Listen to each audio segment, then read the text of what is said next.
Isang mapagpalang araw ulit sa ating mga kagala.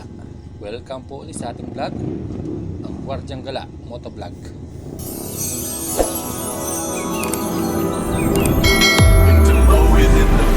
Everybody put up their hands. I get a half a meal for my beats. You get a couple.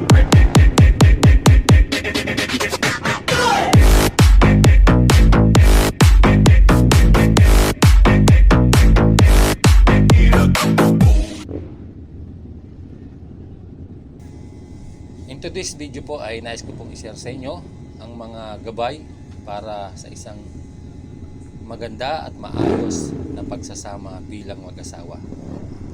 Ito po ay para sa mga may partner na in life, may asawa na, at sa mga nagbabalak pang mag-asawa. Okay, let's start.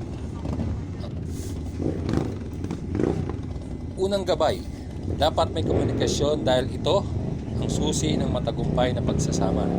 Palaging makinig at ipahayag ang iyong damdamin ng bukas at maayos sa iyong kapartner.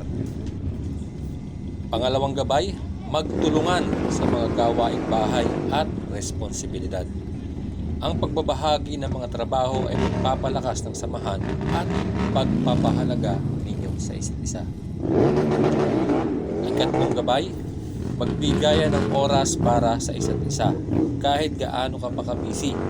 At ang buhay mo, mahalaga ang magkaroon ng quality time kasama ang iyong asawa at ang iyong mga anak. Ikaapat na gabay, magtaguyod ng tiwala, respeto at paggalang sa isa't isa.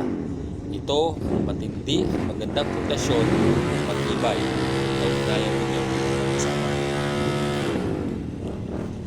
Ikalimang gabay, pagtuunan ng pansin ang mga pangarap at mga layunin ninyo bilang mag-asawa. Magsama sa pagpaplano ng kinabukasan at suportahan ang isa't isa sa mga pangarap na inyong tutuuin. At ang panghuli at ika-anim na gabay, higit sa lahat, gawin sentro ang Panginoon sa inyong pagsasama o sa inyong pamilya. Sinabi nga nila, family that prays together will stay forever. Hanggang dito na lang po ang ating gabay. Nawa ay makatulong ito sa inyo bilang mag-asawa at sa mga nagbabalak pag mag-asawa. Muli, salamat sa panonood. Ingat po tayo palagi. God bless.